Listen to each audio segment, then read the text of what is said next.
I am now. Um, um, I can never get rid of that note.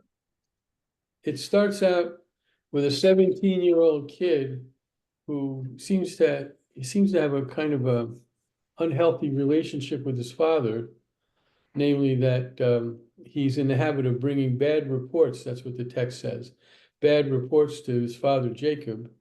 And Jacob, being the terrible father that he is, there's no actual interaction between the two on this matter. But since the text says that Joseph is in the habit of doing this on a regular basis, you get the feeling that Jacob accepts it and maybe even acts on it. So if Joseph comes and says, Dad, Judah was hitting Reuben over the head with a rock, Dad would act on it instead of saying, let Judah and Reuben handle it themselves. And this sets up this begin. There are three elements in the very beginning of the story that explain why the brothers have a bad relationship with Joseph. That's the first thing the text says. And then there's that famous incident just reported offhandedly that Jacob gives Joseph an ornamented tunic. That's the translation in the JPS, or the coat of many colors. That's the translation in the King James Version, or the Amazing Technicolor Dreamcoat. That's the title of the play. But whatever it is, it's clearly some gift that Jacob isn't given to the other 11 boys. And this sets up a dynamic. And then, of course, Joseph being sort of, cocky. You get the image of him being a really cocky guy, but he's 17, has these two dreams that foretell that he's going to rule over the brothers. The first one doesn't include the father. The second one does. And at the end of the reporting of the dream, the father says to Joseph, do you mean to rule over us? That's a pretty close exact quote. And then it says Jacob kept the matter in mind because apparently of this whole demographic, only Jacob understands that there's something divine going on in these dreams. So that sets off the notion of dreams, which is going to permeate the story until it reaches its first climax, right? Because this dream is a prophetic dream. Well, I guess they're all prophetic dreams, but this dream is a long-term prophetic dream. And Joseph doesn't have the he doesn't insight to realize that he ought to soft pedal this or not tell the story at all. Because with these three things, the dream, the gift, and the tattletaling, the brothers hate this guy. So one day the brothers are off, with the goats or the sheep or whatever animals they've got. And Dad says to Joseph, well, and so here's a scene. We're not, clearly we're not going back to the whole beginning of the story, but these are pieces that I think amplify where we're going to pick up. So Jacob calls Joseph, and Joseph utters that famous line, Hineni, and meaning, I'm at your disposal, Dad. You tell me and I will do it. And he says, go look at your brothers, go look after your brothers and tell me what's going on. So they see him coming from afar, the brothers do, and they say, let's kill that son of a gun. We hate his guts. I don't remember which brother. I believe it was Reuben. Reuben speaks up and says, no. Let's not kill him. We'll put him in this pit, and he wants to save his life. But while Reuben is away, or Judah, I'm afraid I don't remember which brother, because they're both kind of have a major role here. This caravan of Ishmaelites comes by, and the brothers say, well, why kill the guy? Let's make a few shekels. And they sell Joseph into slavery. And then that's really the setup of the story. Then Joseph is sold into slavery. He lives for a while in a household where another element of his character emerges. He's so able to manage things in the household that he becomes like the head household manager. And Potiphar, who owns the house, just leaves him be. It's like he moves into Egypt, and Joseph suddenly has an MBA. He can manage complicated things. But he has a scuffle with his wife, with Potiphar's wife. He ends up in prison. There too, he rises to second only to the jailer, the head jailer, because he's got this managerial situation, this managerial skill. And that's where we're going to pick the story up. We're going to pick it up before the beginning of this week's parsha, because it leads inexorably into the parsha. So I didn't want to go any more detail about the story, but I thought, since this is a long, interesting story and it feeds into the story this morning, I thought I'd tell you. But anyway, any other elements of Joseph that you want to that you can think of, you want to raise that's not in what we're going to read today? Okay, so let me screen share with thee.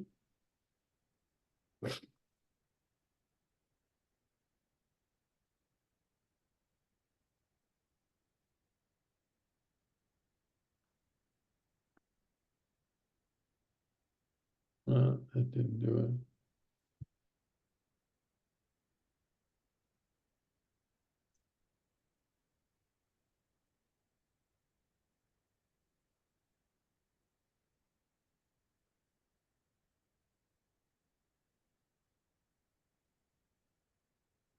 All right, I thought I'd solved that problem, ladies and gentlemen.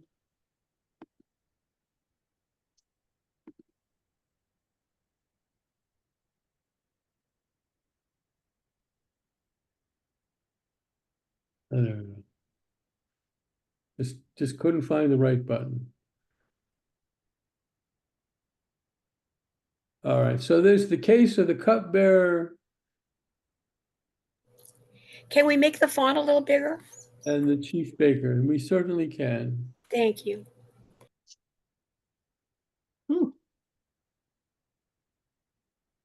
So while in jail, Pharaoh comes into the picture, right? Pharaoh was angry with his two courtiers, the chief cupbearer and the chief baker, and put them in custody in the house of the prefect, in the same prison house where Joseph was confined. The prefect assigned Joseph to them, and he attended them.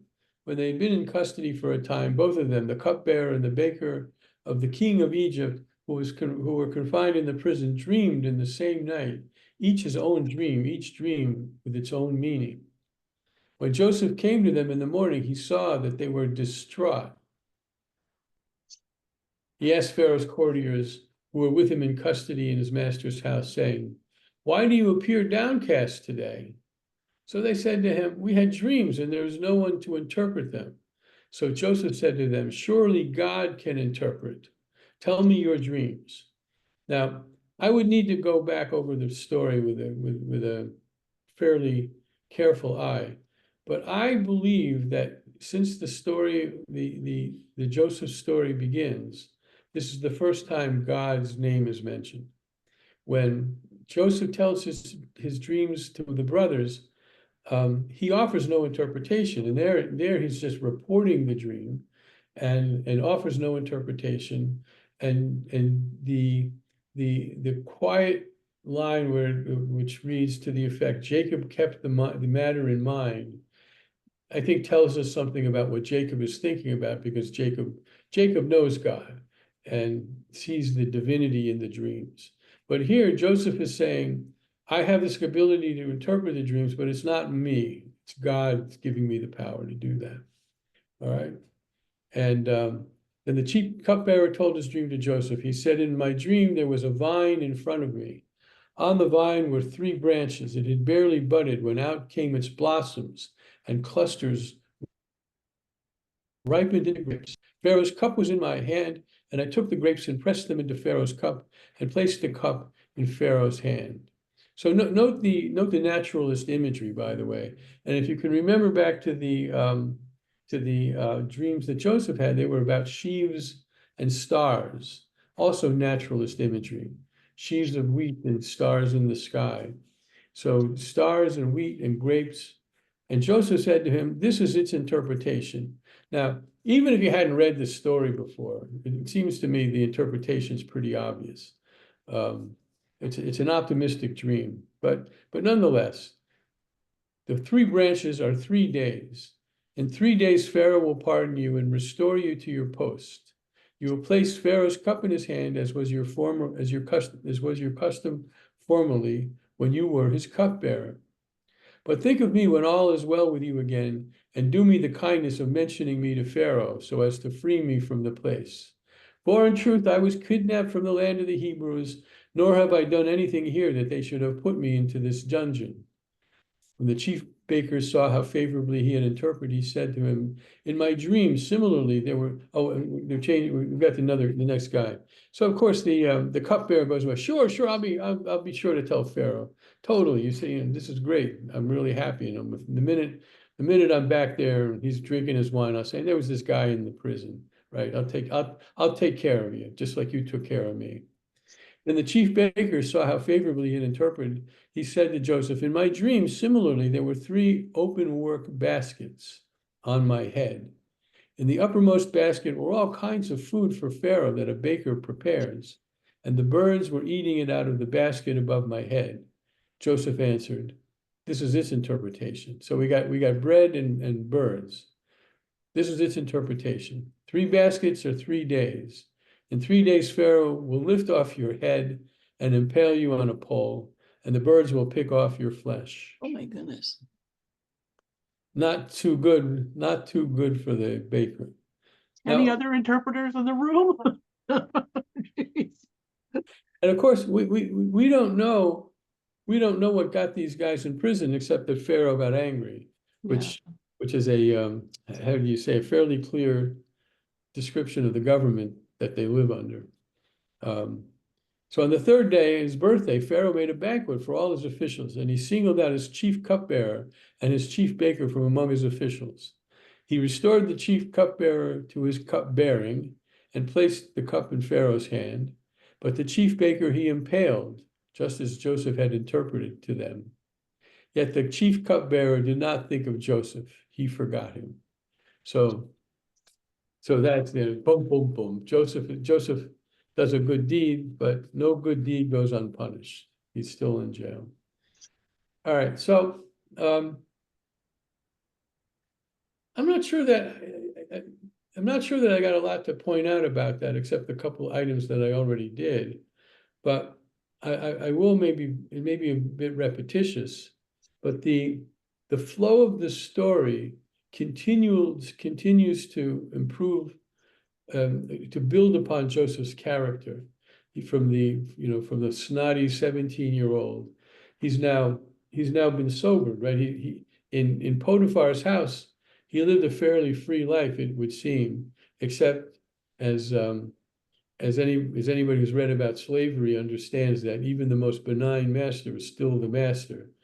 And so when Pharaoh's wife tries to seduce Joseph and Joseph refuses, Potiphar's wife accuses Joseph of trying to rape him, and Potiphar has Joseph thrown into prison. So he's innocent. He's innocent with his brothers. He's innocent with Potiphar, and he has no real reason to be in prison. But that innate managerial skill that he possesses leads him to lead at least a pretty good life. And at the end of that, we know he's not only a dreamer, but he's an interpreter of dreams. So he's now a many skilled person. And we don't know exactly how old he is. I think the text will tell us, moving along, how old he is. Wendy, you got a hand up? Yeah, I have a couple of questions. Where does Joseph get it in his head that his interpretations come from God? Where does that come? That seems to come out of nowhere. Well, it does come out of nowhere. I mean, if I were to put this is how I would read it.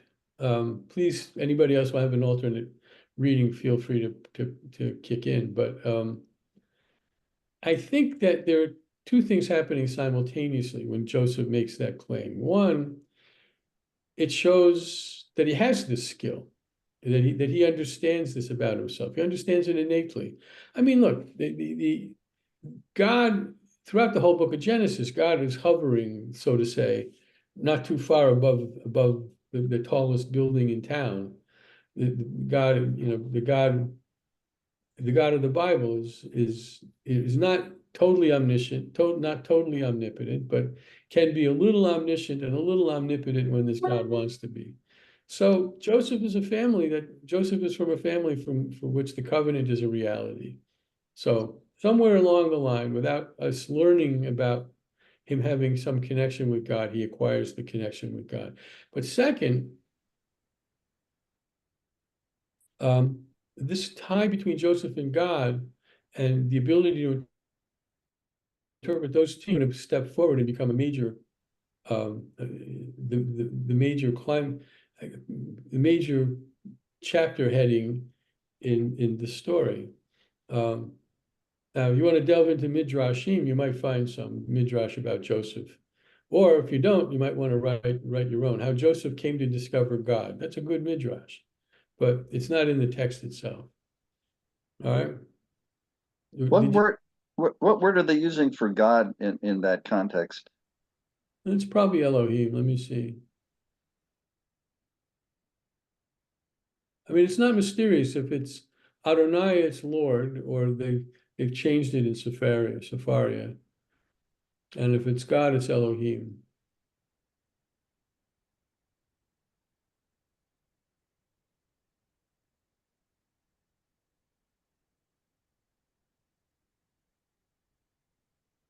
In verse 25, it's Elohim. Here it is. Here. All right. Vayomru elav chalom chalamti ufoter ein auto.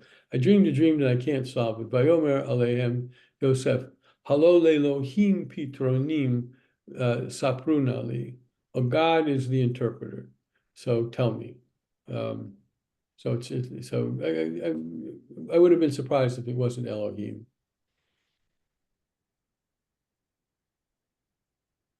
Okay. I saw another hand.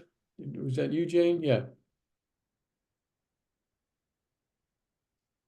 I was under the impression that the people who had dreams and interpreted dreams were held in very high regard in ancient society. They were considered seers.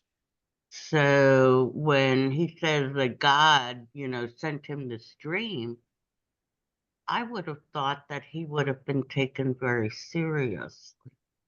Well, he clearly was taken seriously. Mhm. It just wasn't enough to get him out of jail.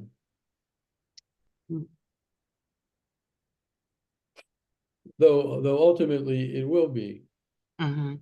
The big kahuna's just down the road.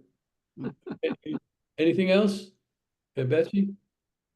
It's also interesting and maybe a little bit of foreshadowing, because this is, I think, the first time that the Hebrew God is spoken of.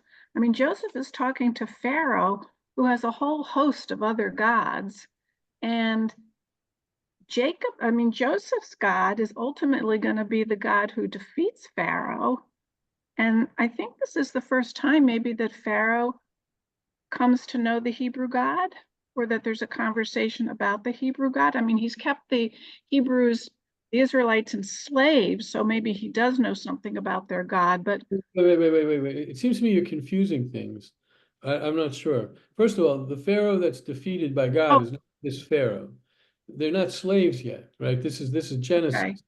Just We're still in Genesis, but still, is this the first time the Egyptians are hearing of the Hebrew God?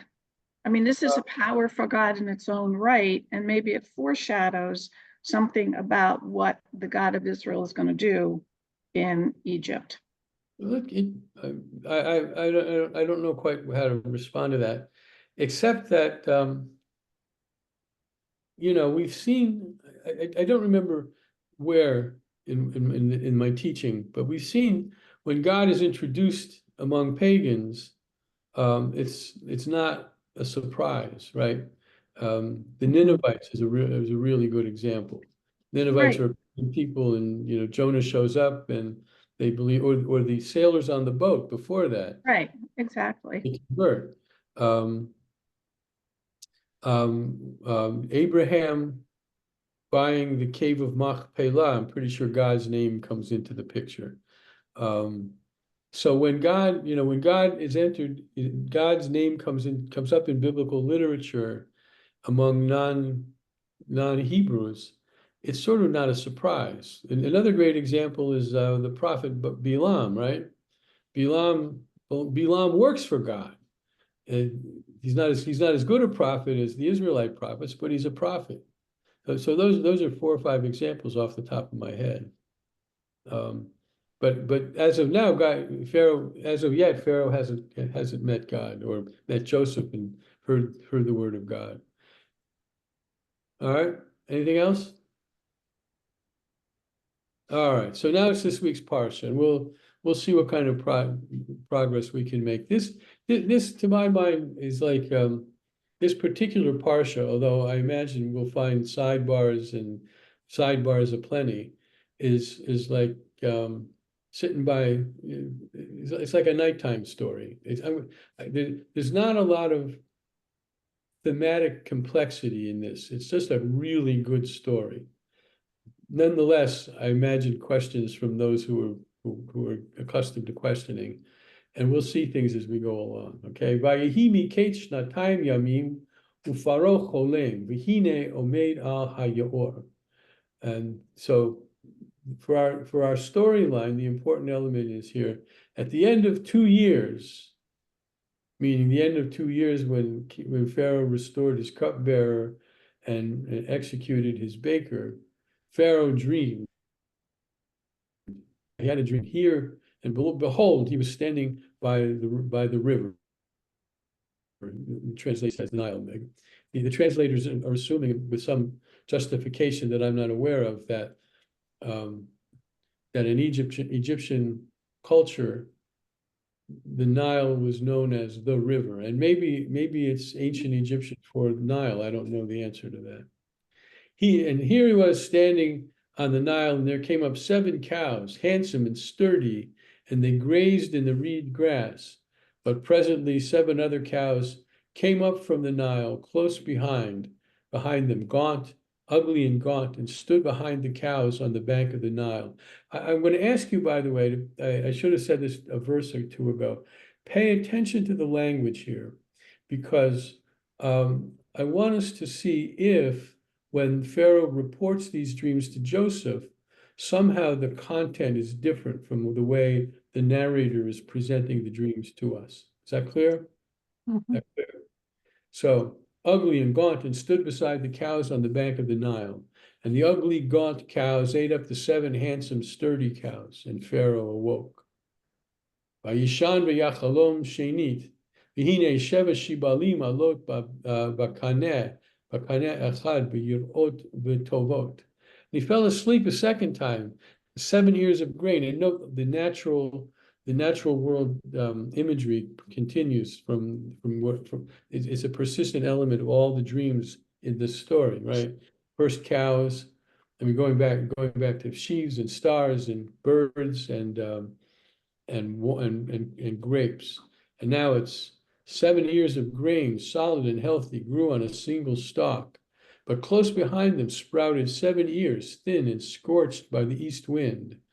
And the thin ears swallowed up the 7 solid and full ears. And then Pharaoh awoke. Baruch Hashem, it was a dream. The next morning, his spirit was agitated, and he sent for all his magician priests of Egypt, and all its sages. And Pharaoh told them his dreams, but none could interpret them for Pharaoh. So, this isn't exactly foreshadowing, but we are given the idea that of the kind of staff that Pharaoh would have around him, and that comes up again when Moses and Aaron approached Pharaoh in the book of Exodus, and in the first approach for release of these enslaved Israelites, they have a dueling battle with staffs, right? And Moses throws his staff on the ground and turns into a snake. And then they threw their staff on the ground and it turns into a snake. And finally, Moses's magic tops Pharaoh's magician's magic, but they have some capability in this world to produce magic. So this big cupbearer happened to be around. He just happened to be in the room because Pharaoh was having his midday cup of wine. The chief cupbearer then spoke up and said to Pharaoh, I must make mention of my offenses. I want to see what the Hebrew is. Et chata'ai, my sins. I must remind myself today. Once Pharaoh was angry with his servants and placed me in custody in the house of the prefect, together with the chief baker. We had dreams the same night, he and I, each of us a dream with a meaning of its own. A Hebrew youth was there with us, a servant of the prefect, and when we told him our dreams, he interpreted them for us, telling each of the meaning of his dream. And as he interpreted for it, so it came to pass. I was restored to my post, and the other was impaled.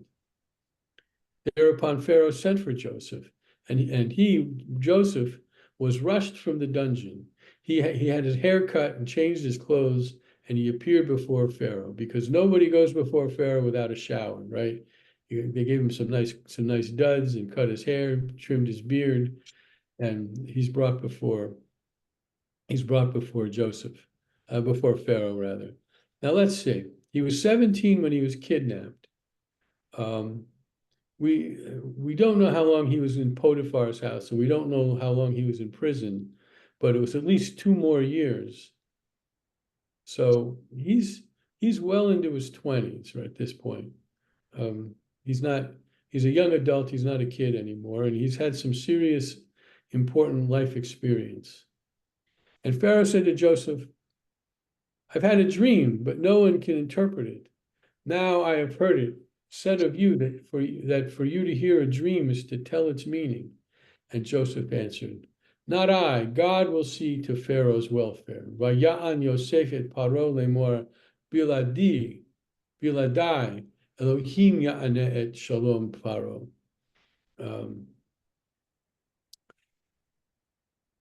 Then Joseph said to Joseph, in my dream, we don't have the 2 texts up simultaneously. If you have it in front of you in open text, you might find it interesting to see if there are any differences. But now Pharaoh reports the dream. In my dream, I was standing on the bank of the Nile, when out of the Nile came up 7 sturdy, well-formed cows and grazed in the reed grass. Presently there followed them 7 other cows, scrawny, ill-formed, and emaciated. Never had I seen their likes for ugliness in all the land of Egypt. I want to see the Hebrew here.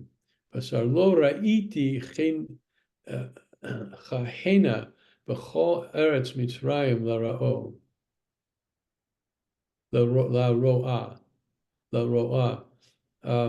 They're translating ro'ah, which means kind of badness, as ugliness.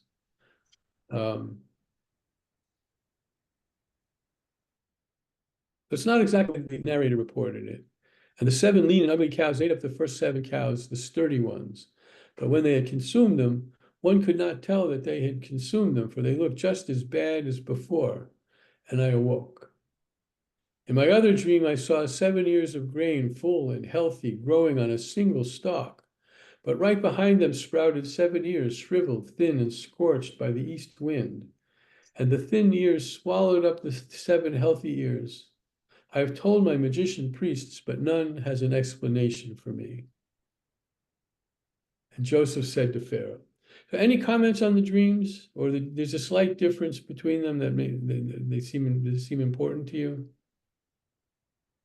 Jane. Oh, I'm sorry, I had to unmute. When he says, I've never seen such ugly cows, Rashi, in my Rashi book, is bad looking. I'm wondering if this Pharaoh has ever experienced a famine while he was Pharaoh, because he's never seen these kind of creatures before. And God is going to deliver the worst famine you can imagine. So I'm just wondering if during his pharaohhood, things have been really good for the Egyptians. They haven't experienced anything bad. I don't have a response to that. So it's an interesting query. Christine? To me, what stood out is that even after the cows ate the other cows, they remained emaciated and hungry. And to me, that means, you may store up, food for a famine, but sometimes the famines are so bad that it doesn't make any difference. Yeah. The stores are gone and it's worse than ever. And it's a really dire warning. And that wasn't in the earlier one. It just said that the cows ate each other, they ate each Yeah. other. Yeah, and the word emaciated, which I didn't look up the Hebrew here, it didn't appear in the original tale. So it's a little little more. It's presented as from the voice of Pharaoh. It's a little more dire, but it's a. I think it shows his agitation. Sorry. What? It's I think but it shows his agitation because when you've had a bad dream and you continue to think about it, you enhance that bad dream. Mhm. So before, they were thin stalks or, sturdy cows, but as he's thinking about it and asking questions about it, it's beginning to grow in his mind. It's getting worse in his mind. Or, well, Jane, I think it might be also that there's nothing humanly possible to stop this. Mm-hmm. You need some kind of intervention, and humans can't do it. You can feed the starving cows, but it's really Yeah. not gonna do it. Yeah, that's a very good point that the emaciated cows don't get fatter Yeah, by eating up the fat cows. yeah. Um, and they don't get sick either because if you're emaciated and you put all this food down you, you're going to throw up. Not only that, but basically cows don't eat each other.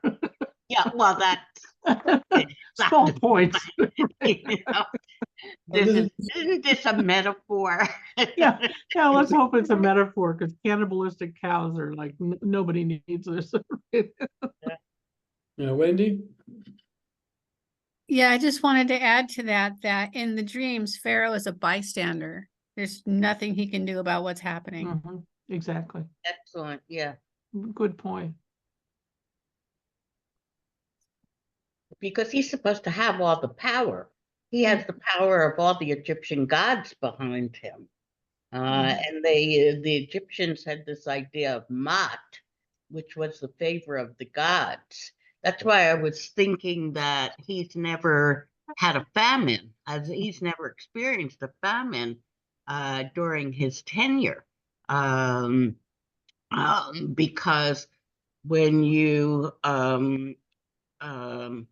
when you have bad times in Egypt in the Egyptian ancient period, when you have bad times, you have lost the favor of the gods. Exactly. You have Maat, the god of happiness, has been taken away from you. She's actually left you, you know. And fast forward many centuries, the Chinese had the same idea. Exactly. The When mandate of Mao heaven. was launching his revolution, he said, "Do we have the favor of the gods?" Which is amazing coming out of his mouth, you know. I'm More not sure. importantly, the other had lost the mandate of heaven. Oh, the mandate of Yeah. heaven. That's right. Yeah. I remember Yeah. that. Do we have the mandate of heaven? But he asked his general next to him, "Do we have the mandate of heaven?" Mhm. I'm not sure that the biblical author is well versed in the details of Egyptian religion. I I wouldn't say that as a joke. I mean, No, I mean, I just think it's But very it good. is funny. so that no, but your comment alluded to the text. I think it was Jane. I thought your comment was alluding to that possibility. Mhm.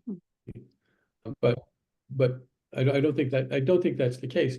I mean, biblical authors know about other gods, as in Mi chamocha be'elim Adonai, Mi chamocha nedar b'kodesh, right? One of my favorite continues, one of my favorite mistranslations in the liturgy. I've never seen a prayer book text that translates that verse properly. The proper translation is who's like you among the gods, which is to say, you're the biggest and baddest, O Yahweh, but there are others. Mhm. But the prayer book can't tolerate it, right? So in our prayer book, Mishkan Tefillah, it says, "Who is like you among the gods that are worshipped?" Implying from that you can read that these idiot pagans worship these useless gods. But the author of Mi Chamocha Be'elim Adonai, which is an ancient text, um, acknowledges the existence of other gods, as is the case in many instances in biblical literature. But having a deep knowledge of pagan culture, I don't think any biblical text gives indication about that. They know about it in a very superficial way, which is all they really want to know. All right, so now Joseph speaks up. Joseph speaks up, and he says to Pharaoh, Pharaoh's dreams are one and the same. Pharaoh has been told what God is about to do. And there's no note here that Pharaoh goes, "What? Elohim? What? Who? What?" Right? It just part of the flow of the conversation. Pharaoh strokes his beard or whatever, blinks. In the minds of the author of the story, there's no shock to Pharaoh's system. The 7 healthy cows are 7 years, and the 7 healthy ears are 7 years. It is the same dream. The 7 lean and ugly cows, followed by the 7 years, are also the 7 empty ears, scorched by the east wind. They are 7 years of famine. It is just as I have told Pharaoh. Pharaoh has been shown what God is about to do. Immediately ahead are 7 years of great abundance in all the land of Egypt.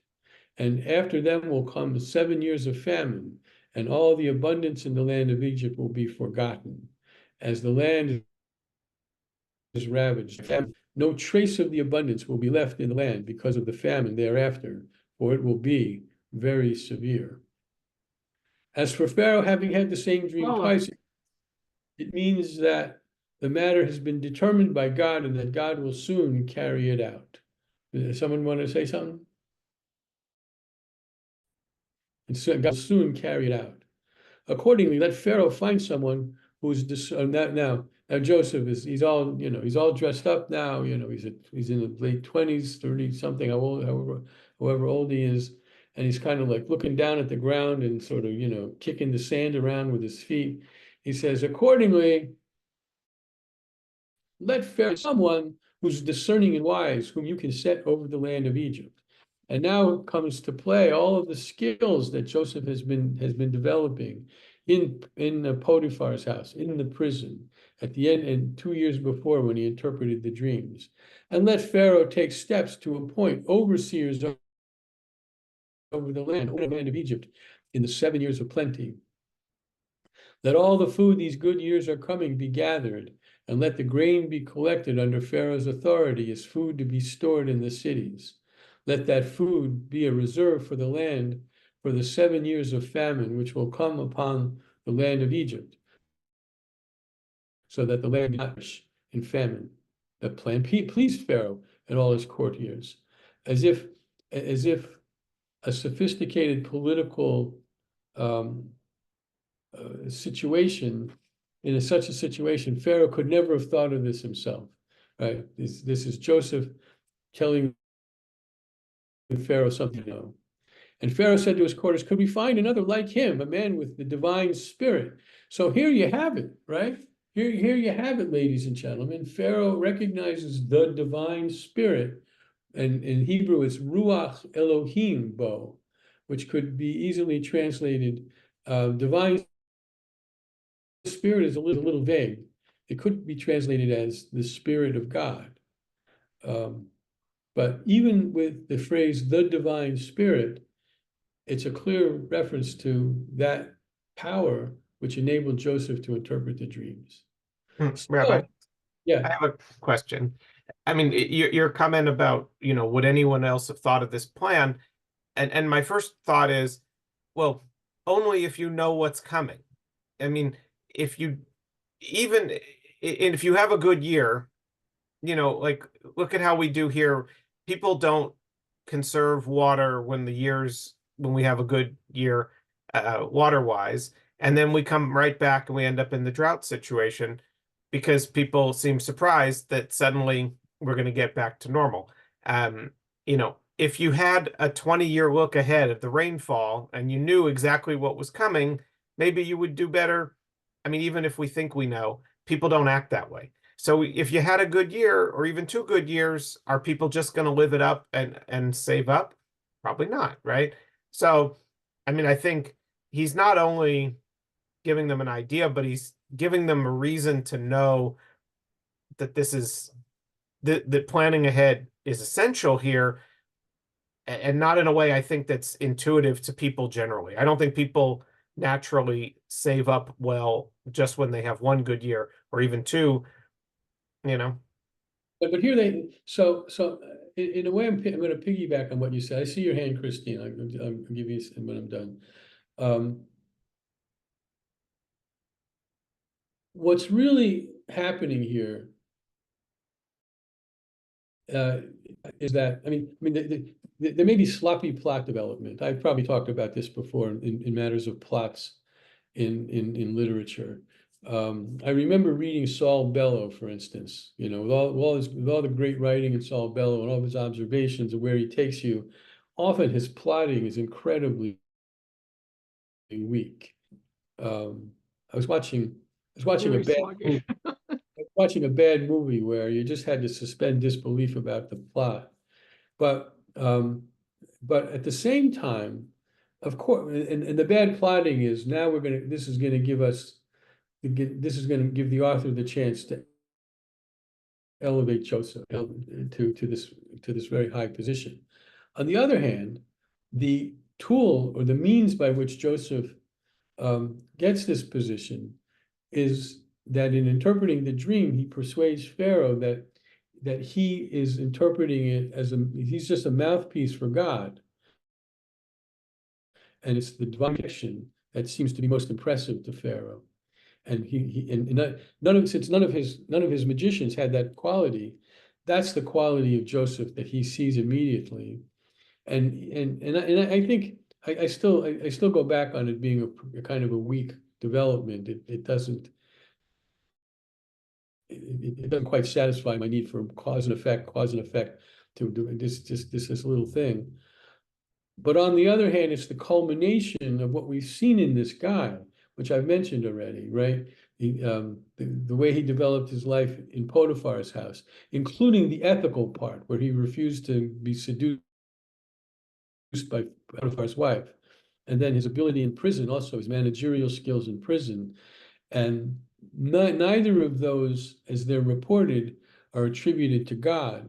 But when it comes to dream stuff, he attributes it to God, and that's what Pharaoh sees in him. So Christine. Just one note, way back when it says that the wind shifts to the east and comes from the east. Well, the prevailing winds in that part of the world are from the west, in the Mediterranean and so on. So it's another way in which it's divine intervention. It's really different than the usual dry winds from the Sahara. And, that this is unusual, it's worse, and it's unprecedented. So I think that, the position of Joseph in interpreting it from the Pharaoh is basically underscoring that he has one chance, right? You better get this right because this is bad times coming.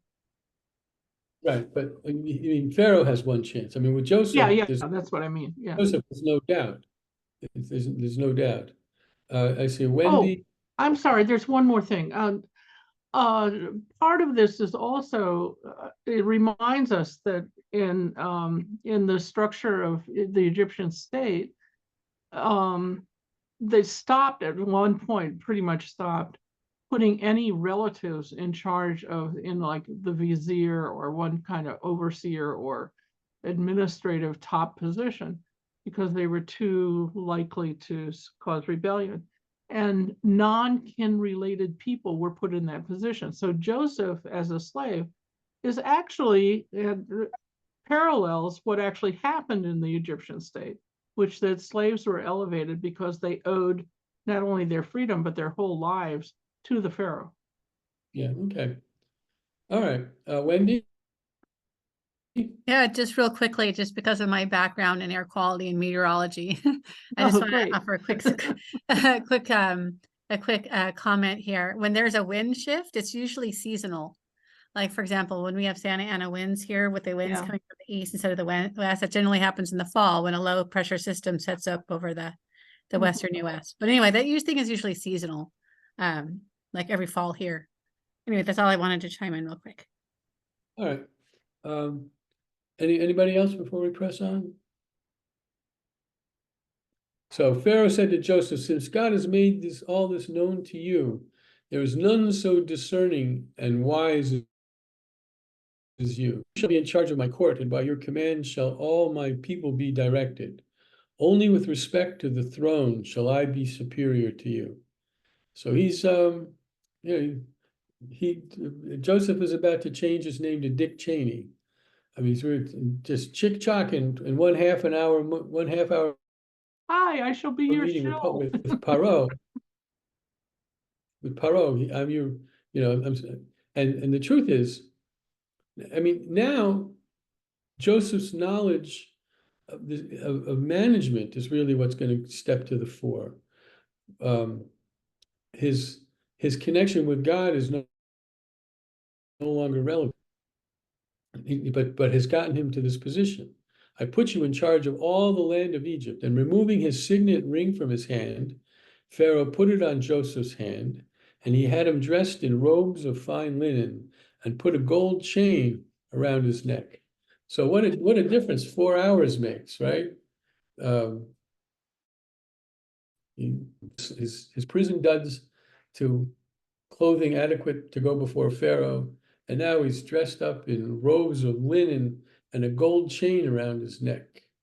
All of this, of course, is symbolic of this immediate and critically important elevation that's been given. He had him ride in the chariot of his second in command, and they cried before him, Abrek. Thus he placed him over all the land of Egypt. Now, there's speculation as to what Abrek means, but nobody knows. Nobody knows for sure. But it's some kind of like, here comes the new dude. It's got to mean something Make way. like that. Yeah, okay, here comes the new dude. Look at the chain around his neck. And Pharaoh said to Joseph, I am Pharaoh, yet without you no one shall lift up hand or foot in all the land of Egypt. And now he's being integrated. I mean, he's being integrated into, to the highest levels of Egyptian society. Pharaoh then gave Joseph the name Zappan. I'm going to look at the Hebrew here. Zaphanat Pa'aneach. Zaphanat Pa'aneach. And he gave him for a wife the daughter of Go to Pharaoh. not he gave him Asnat bat Potiphera, Asnat bat Potiphera, priest of On.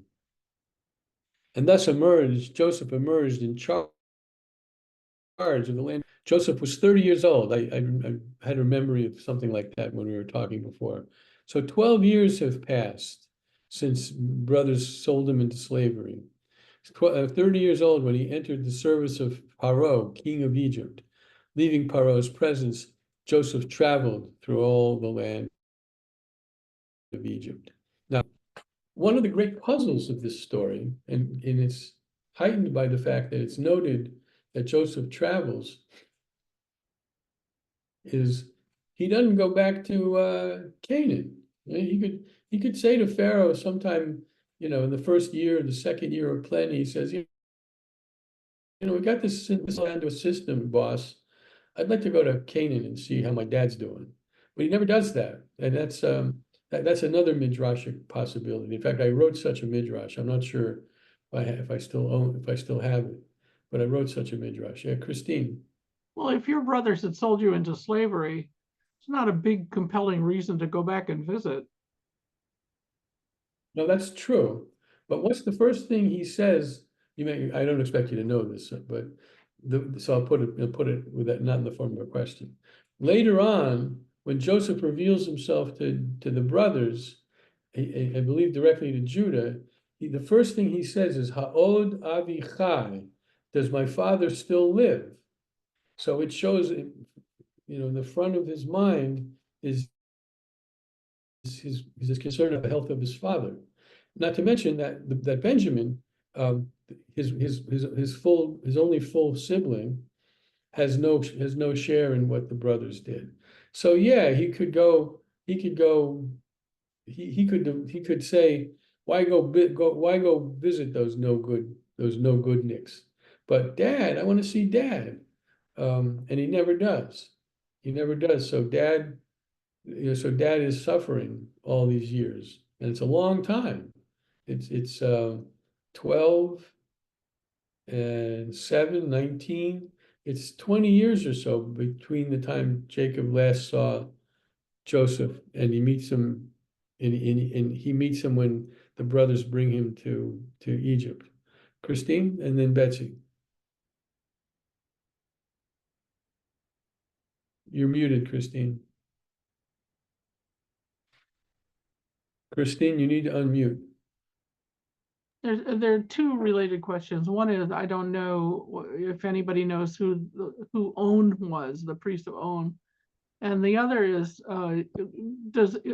Asenat's daughter of Potipharah, does that have any significance that it might be the same house as Potiphar's wife? And I mean, I don't know what the names mean, and I don't know who On as a deity is. Right, I don't either, and I wonder. I mean, I expect that daughter of Potipharah, it's close enough to Potiphar that there's some kind of punning going on here, but That's what I was wondering, that's if it all we was know. basically retribution.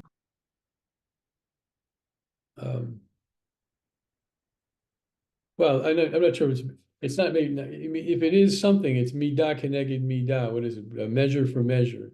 I guess that's kind of retribution. But I think probably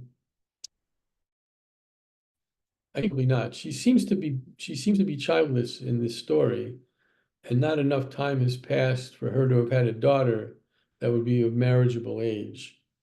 So I don't think it's Potiphar's wife's daughter. Betsy? I just wanted to speculate a little bit about Joseph and his character and motivation. And on one hand, if he had decided to go back and see his family, he certainly would have been protected. And I mean, he's bringing all the, he could have brought all the security and riches of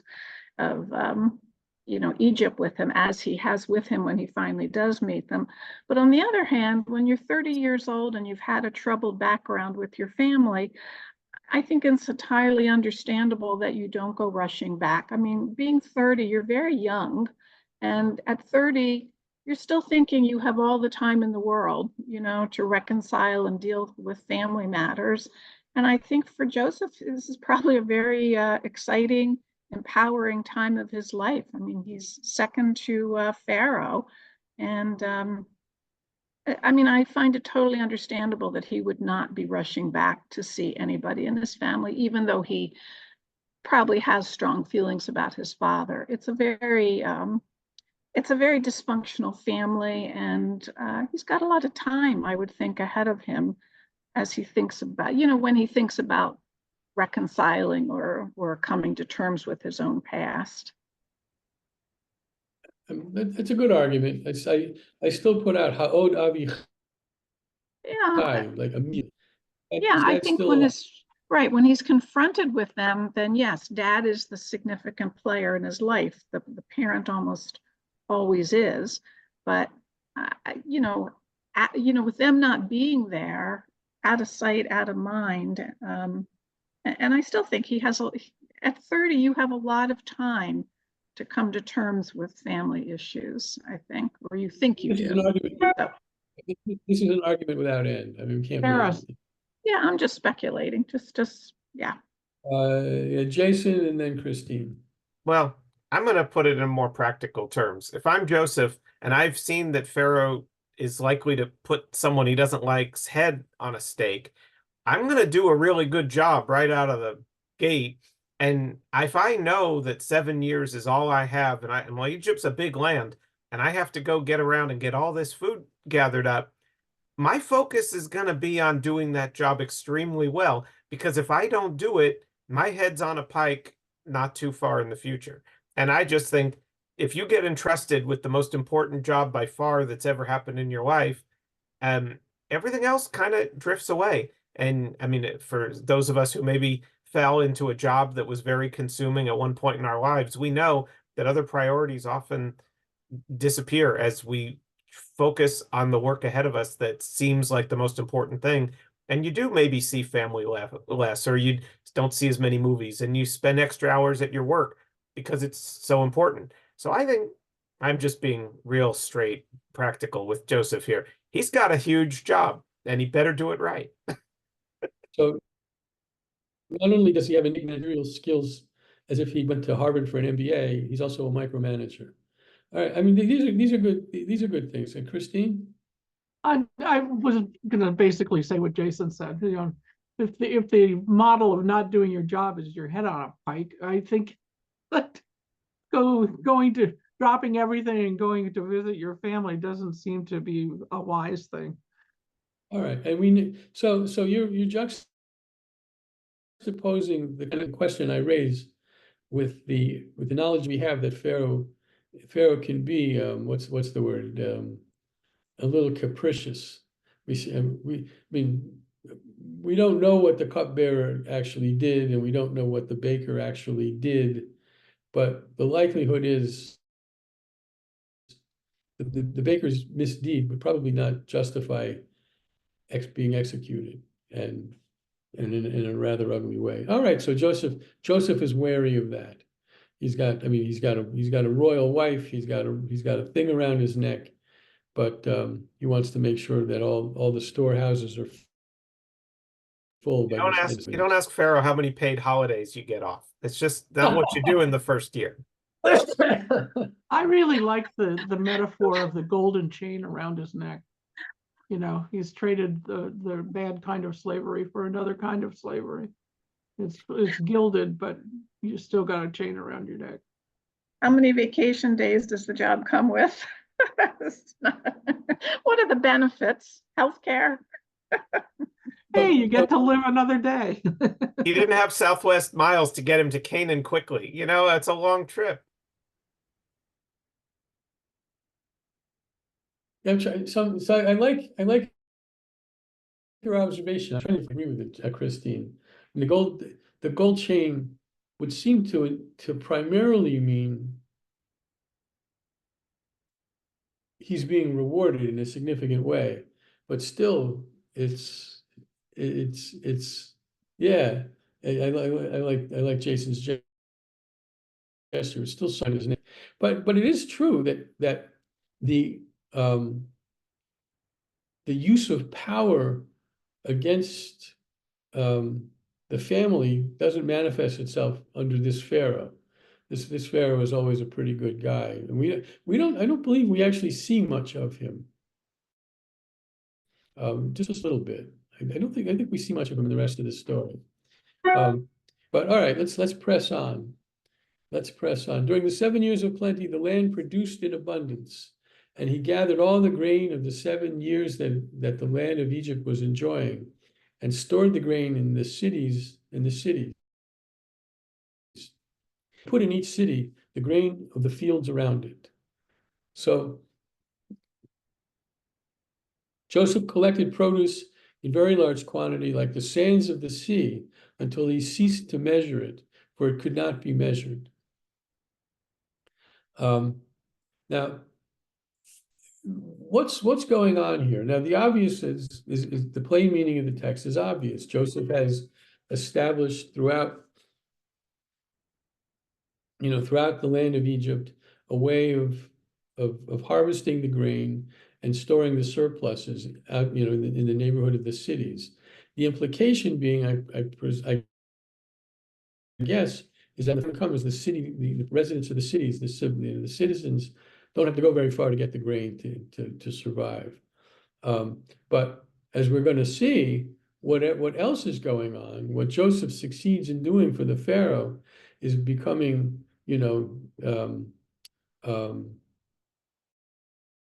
Egypt is becoming one giant Walmart, right? For not just the Egyptians themselves, but for the nations outside of Egypt that are equally affected by the famine, and they did not have the wisdom to store their grain. So what happens is Egypt becomes the center, the central market for the Near Eastern world, and in selling grain, Pharaoh acquires power. I don't believe the text is going to tell us that Pharaoh overcharges. Maybe, but that wouldn't be surprising as acquiring power. This is not just a way of saving the world or saving Egypt. It's a power grab, a means of getting really powerful, and Joseph is at the center of that. Joseph, this is the ultimate gift that Joseph gives to Pharaoh. When the famine came, Joseph became the father of two sons, whom Asenath, daughter of Potipharah, priest of On, bore him. Joseph named the firstborn Manasseh, meaning God has made me forget completely my hardship and my parental home. So I think he's not thinking so much of home. This is the bogus meaning of Menashe. There's no way. It's a ki nashani Elohim et kol olami, because I don't know how the word nashani here means forget. I don't know that word. God has made me forget all of my labor and all the house of my parents, my dad's home, called Beit Avi. And the second one he named Ephraim, meaning God has made me fertile in the land of my affliction. Ki hifrani Elohim be'eretz on the land of my affliction. So, however phony these etymologies are, and they are phony, we see from it two things, right? One, that God has blessed him and made me forget completely my hardship, my olami. Oh, I'm sorry, amali. I'm not reading it right. My severe labor, everything that preceded this moment, and my little home. But of course, there's a kind of an irony there. If he had forgotten completely his parental home, how is it that he has the memory to mention his parental home? Which means he really hasn't forgotten his parental home. But Menashe's birth is an important, I don't want to say final, it's an important moment that takes him out of all that imprisonment that he suffered before he came here.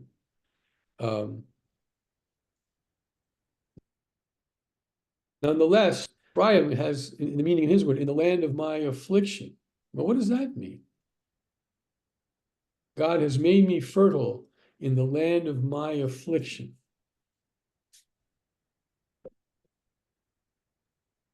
Well, he was imprisoned there. I mean, it was not initially a great thing to show up there. Yeah. All right. Yeah, but is there a sense of presence, the present moment in that name, or is it just I've forgotten has made me fertile in the land where I was in prison?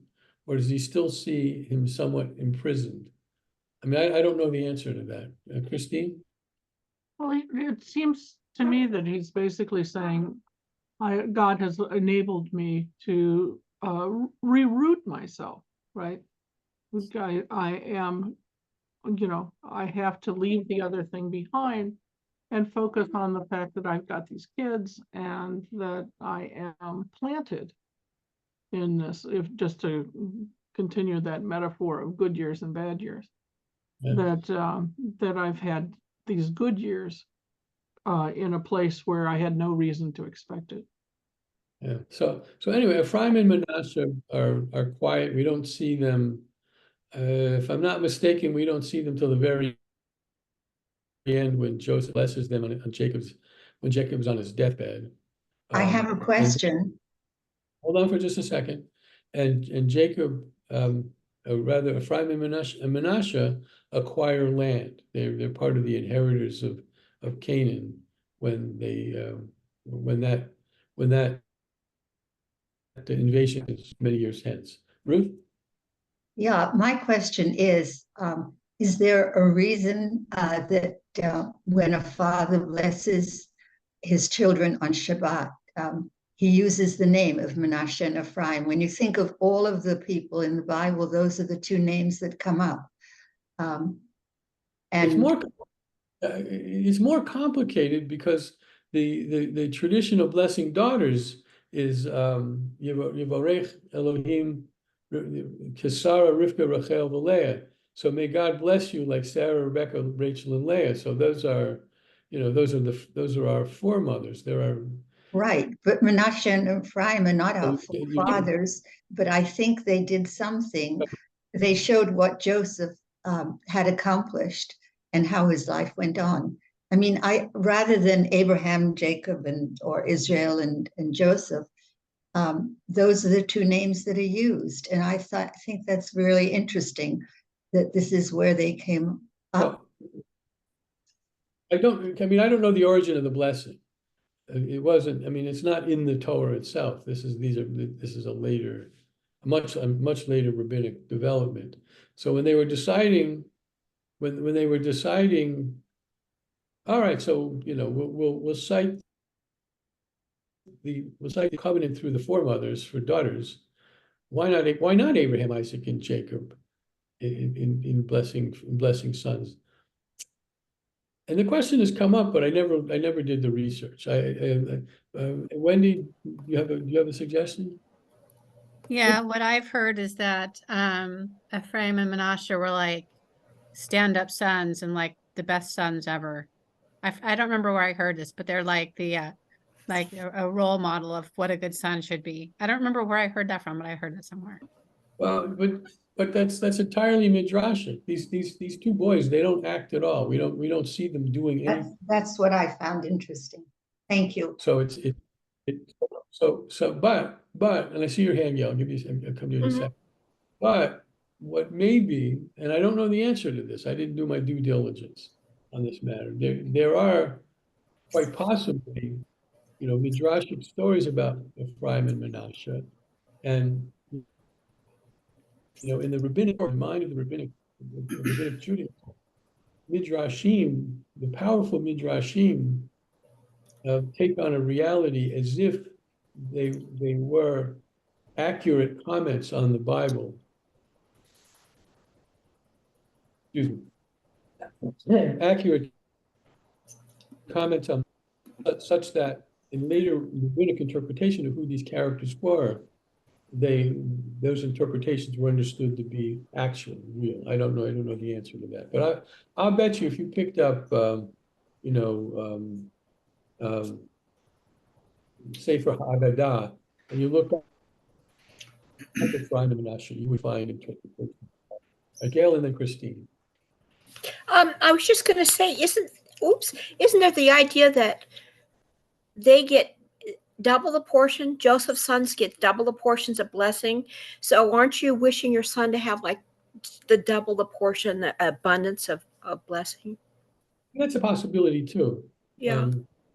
And That's a possibility too, but it still raises the question why, how,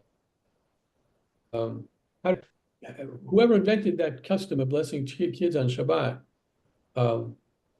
why they did that. And I mean, so they, even though we don't see them as actors, they're rewarded. That's a good point. They're rewarded, but it's still. Or don't we see Joseph as the more I don't want to say better son, but he's the one that accomplishes a lot more. Simon and Reuben, they're not necessarily great people. So, Joseph has got moral character, I think. The question isn't that, but why, when we bless our daughters, we cite the mothers, the foremothers. When we cite the sons, we don't Right, the father. cite the forefathers. So it's not a matter of bringing you Reuben or Judah into the picture. All right, Christine, and then Jane.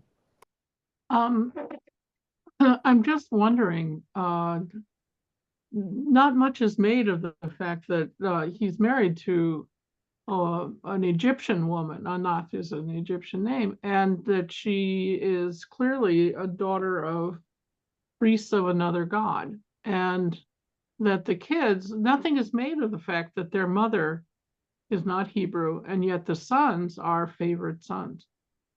And I'm just wondering what's with this, I mean, I think it's kind of interesting, but I don't understand it.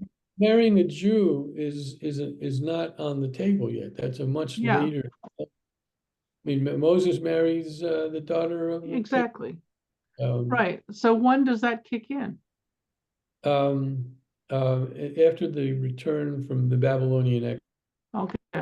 It's a long way off. All right, Jane? A couple of things. I learned that the reason we say the blessings and use the name of Joseph's sons, Manasseh and Ephraim, is that these are the only two brothers that never had conflict throughout all of Genesis. If you look at their brothers, if you pair them up, they always had conflict and or killed each other, starting with Cain and Abel. As far as Christine, your question, I have read that there are midrashim that say that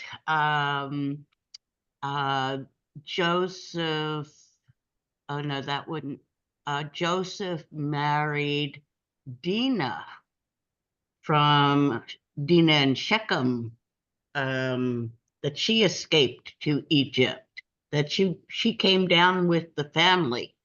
But there are midrashim that put them together, that she simply had an Egyptian name.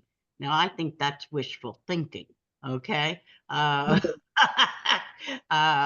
buy it. Yeah, I'm not buying it at all, but I have read that.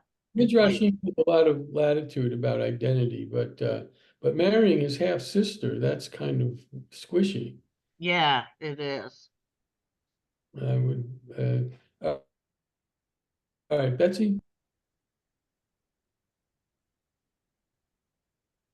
I think this is really interesting to, hear these different interpretations and possible reasons.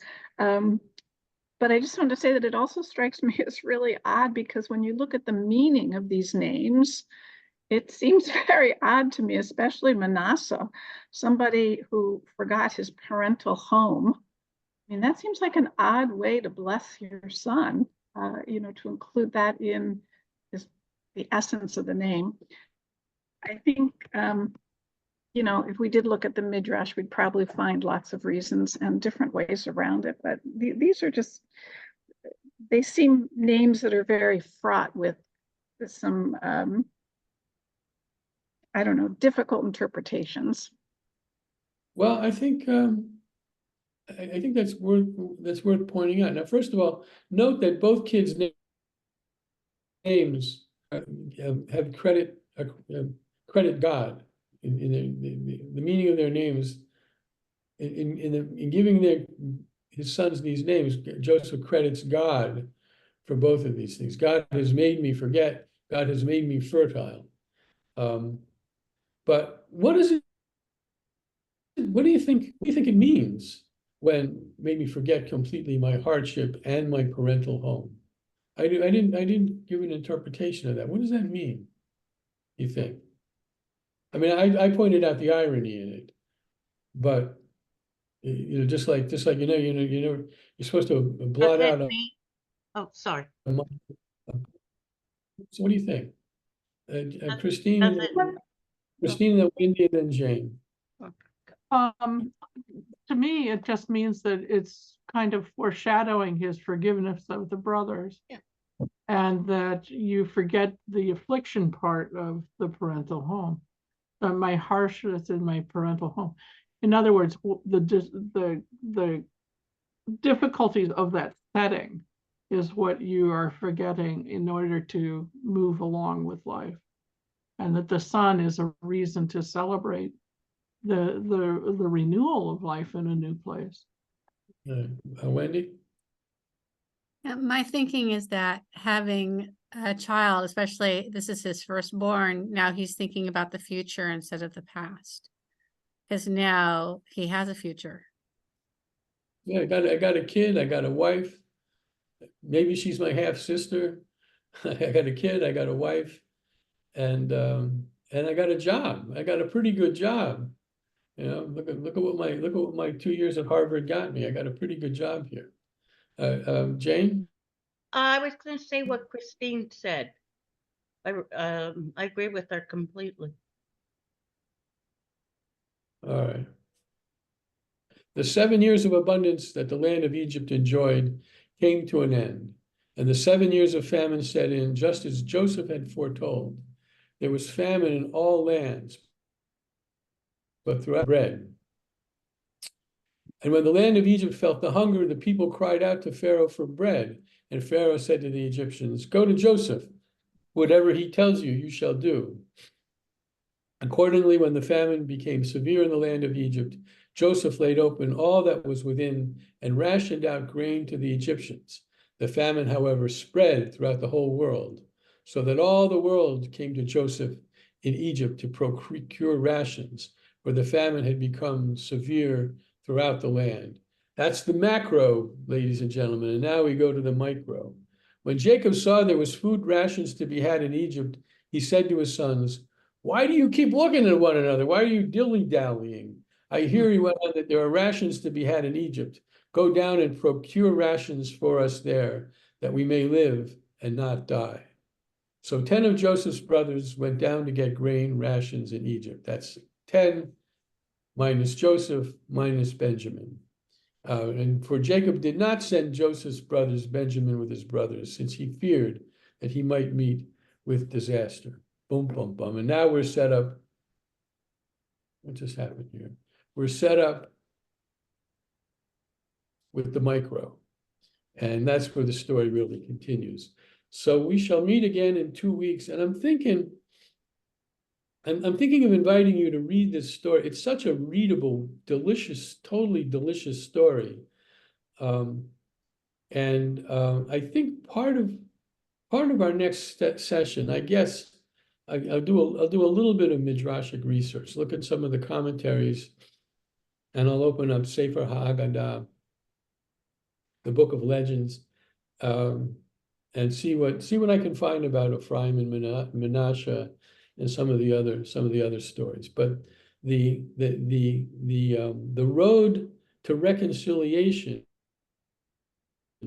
is hard and very interesting. Joseph, I can't imagine you don't already know the story. Joseph sets up a parallel situation in order to see what the brothers will do, using Benjamin as a stand-in for himself, and we'll see what the brothers will do. Before we, I got one real quick thing before we continue, because ultimately, though we see Joseph change, the character who really changes in this story, not Jacob. Jacob never changes. he's still this kind of character who never quite gets it. He never quite gets it. It's Judah. The character who changes is Judah. And that his change is foretold by the story that we read last week between him and Tamar, which I'll tell you really quickly because it's an important element that moves us forward. So Tamar I'm sorry, Judah has a couple of sons, and they're three sons, and they're to be, the older one is engaged to be married with Tamar, this woman Tamar, and he dies. And God is somehow the agent of the son's death. I don't remember the son's name. And then he has another son named Onan. And Onan has to marry Tamar by virtue of, these marriage rules in antiquity. But instead he masturbates. Instead of having sex with her, he masturbates. And God doesn't like that, and he kills Onan. And that's where we get the name onanism as a word for masturbation. So Judah, seeing two of his sons die, trying to marry this woman, he says, no, you can't have my third kid until he's a little older. And time passes, and Tamar, who understands that she is legally owed the third son, sees that Judah is not giving him to her, meets Joseph on the way to the temple, dressed up as a harlot, and Joseph, there's too many J names in this story. Judah hires her as a harlot, but he doesn't have the money to pay her. So he says, here, have my staff. I'm pretty sure it's a staff. And I'll come back tomorrow with the money. And he comes back the next day with the money, but she's not there. Maybe it's a signet ring or a staff. I'm sorry, I don't remember which, but some object that is uniquely his. And then time passes, and word gets out that Tamar is pregnant. And Joseph says, that harlot, we're going to burn her at the stake, bring her out, and we're going to execute her. This is such a feminist disaster, this story. And except in a way that it isn't, because Tamar shows up and says, whoever made me pregnant owns this. And like I said, it's a signet ring or a staff, I don't remember. And Judah looks at it and says, oh my God, that's right. I'm wrong and you're right, and I will not execute you. And I don't remember the son. She gives birth to a son, and it's important. The name of the son is important. I don't remember now. Shoot. But the point is, the overarching point, this story is parachuted in right after they sell Joseph into slavery, and that Judah behaves nobly in the context of this highly patriarchal society, to be sure, that he behaves nobly when he didn't in terms of his brother is a sign that Joseph is undergoing a characterological change. And that then pays off several years down the road when Joseph confronts Judah. And that's what will be in our Torah portion 2 weeks hence. Betsy? Tamar gives birth to twins. And what are their names? Oh, Perez and Zerah. And Peretz is This says, thus restoring 2 sons to Judah, who was lost. who was what? I didn't hear the last word. Lost 2. I didn't hear. Say it again, please.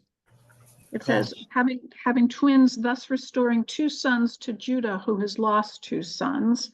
Their birth is reminiscent of the birth of Rebekah's twin sons, at which, Jacob came out holding Esau's heel.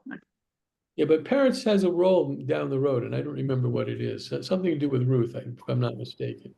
Yeah, Right. he's in the book of Ruth as being the ancestor of King David. Right. Yeah. Yeah. So the harlot, I mean, she wasn't really a harlot. She No. played the harlot, is responsible for the ancestor of Messiah, just as Ruth, who's a convert, is responsible for the Messiah. So it says something about our ancestry. Last comment, Christine, I really got to get Yeah, moving. Tamar is doing the right thing according to the Levirate. She's supposed to marry one of the lineage brothers. They're not having, Froze. so she goes to a place where she can. I'm afraid you're frozen. You got to start What? again. I'm not muted. You can't hear I me? can hear you. I can hear you. Tamar is doing the right thing. She's supposed to have a child with one of the lineage brothers if the primary husband is gone. But it's pissing off the brothers that rejected her, so they accuse her of being a harlot. But she has the cord, and to me, the cord is clearly an umbilicus. Right. No, the third, wait, the two of the brothers are dead, so they're not criticizing her. And the third brother is just out of the picture. But that so was she the point. can't fulfill it technically. So she's doing the next best Let me thing. finish. In the patriarchal world that this world constitutes, she's acting on behalf. I mean, she's seeking justice in that world. Yes. Now we know that the fact that she's pregnant is not accidental. I mean, Right. we all know that if you have sex once, there's no guarantee you're going to get pregnant. But she knew having sex with Judah would impregnate, she would be impregnated because of the ultimate power that is hovering above the whole story.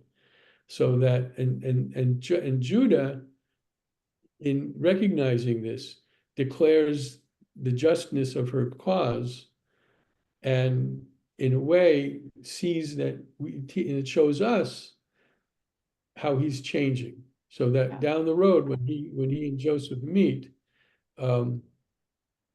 we see him a fully different person. He is the only character in the story who undergoes real significant tshuva-like change. And in a way that makes him the main character of this whole story. Not Joseph, not Judah, no, not Benjamin, not Ephraim and Manasseh. Judah is the main character of this story. And that really elevates the story to something moral and spiritual in a way that I don't think it would have if Judah hadn't become the person he became. Now I'm jumping ahead, but I think that's my overall chidush, my own little thing about this story.